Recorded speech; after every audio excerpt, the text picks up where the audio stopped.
The National Commission for Civic Education in Ghana recently organized a stakeholders meeting in Shama district with the main aim of mobilizing the voting population to freely participate in the district-level elections coming up on the 3rd of March. During the meeting, Mr. Enoch Kojo Appiah, the Chief Executive of Shama District, appealed to the electorate to vote for persons with disabilities who are or will be contesting any political office.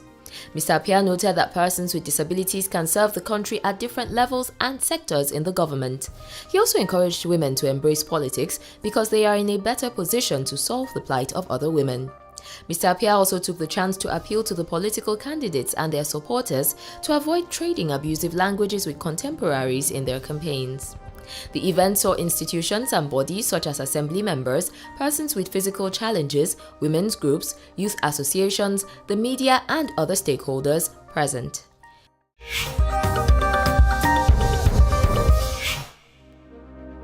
You reap what you sow is a popular saying, and this has proven the case of 3 young KwaZulu-Natal girls who now face a setback in their education after a video of them bullying and assaulting a younger student in the school premises surfaced and went viral.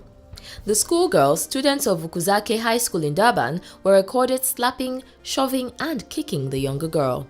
An earlier report has it that the girl was allegedly attacked for ignoring one of the bullies after they had called her. 2 of the bullies are in grade 11 and the bullied girl is in grade 9. News sources have it that the 3 girls were suspended following the incident. The governing body of the secondary school did not think a suspension was satisfactory discipline for the girls' actions and subsequently sent them home expelled. The KwaZulu-Natal authorities have confirmed the expulsion, and the local chapter of the ANC has condemned the incident, asserting that schools should be a place of learning.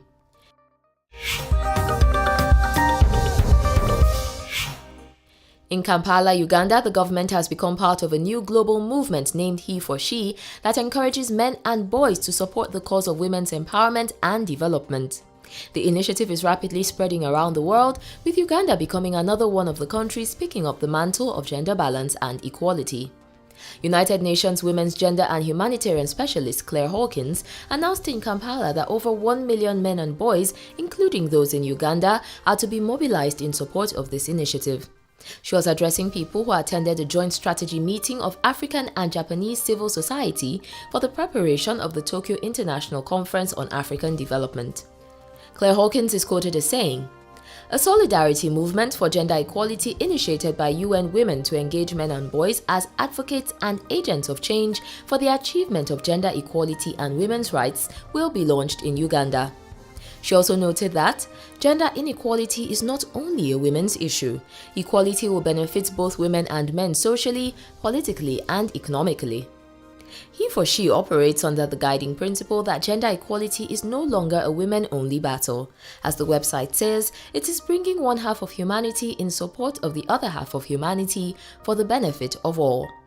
The laudable and interesting project will be launched officially during the International Women's Day celebrations on the 8th of March. Seems like a cool move. I mean, rather than making up wrong assumptions about each other or confusing the term women's empowerment, we could pause the battle of the sexes and support each other.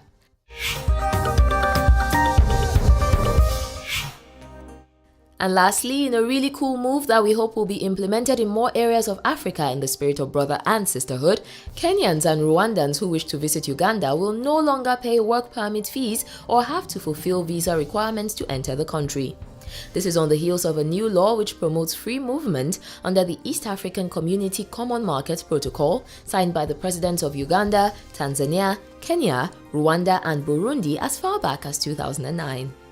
Tanzania and Burundi are not part of this particular development as at this time, so be aware. The new agreement will allow more movement for people such as architects and engineers, as well as professionals from other fields and artisans. It also aims to boost the tourism movement of the various countries. Mr. Anthony Namara, the Commissioner for Immigration Control in the Ministry of Internal Affairs of Uganda, has encouraged people from countries concerned to visit one another, saying that both countries' nationals will only need to turn up with their identity cards to gain entry into Uganda.